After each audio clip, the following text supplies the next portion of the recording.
Ang awiting ito ay isang paalala na kung ang sino man ay nakipag-isa na kay Kristo, siya ay isang bagong nilalang.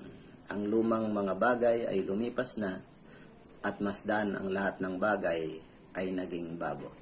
Yan po ay nakasaad sa pangalawang Korinto, Kapitulo 5, versikulo 17. Na kung tayo po ay nagsasabing ligtas, patunayan mo.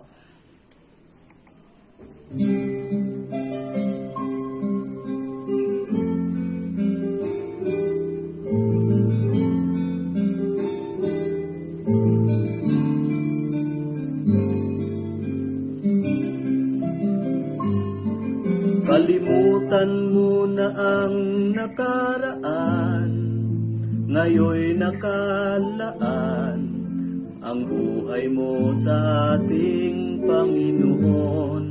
Mga dati mong gawin na palagi lang mali at hindi ka siya sa may kapal. Kung noon ang naghahari ay galit, ngayon ang kapalit, pag-ibig na nanggagaling kay Jesus. Ang baku-bakong landas, tinuwid na ng Mesyas, patunayan mong ikaw ngayo'y ligtas. Mayroon bang tuwid ang isip na naglinis at nagbihis, ngunit ang isinuot ay dati niyang damit? Ang alak na mamahalin, kung kailangan mang isalin, ang paglalagyan mo ba'y tabayang lumarin?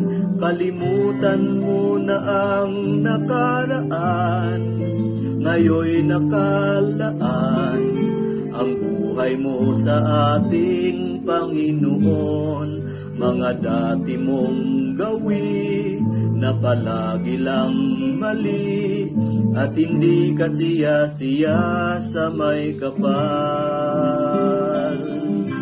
Mayroon bang tuwid ang isip na naglinis at nagbihis, ngunit ang isinuot ay dati niyang damit?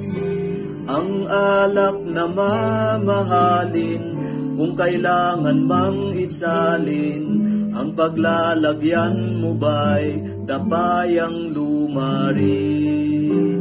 Kung noon ang naghahari ay galit, ngayon ang kapalit, pag-ibig na nanggagaling kay Jesus. Ang baku-bakong landas, tinuwid na ng Mesyas, patunayan mong ikaw ngayo'y ligtas. Patunayan mong ikaw ngayo'y ligtas.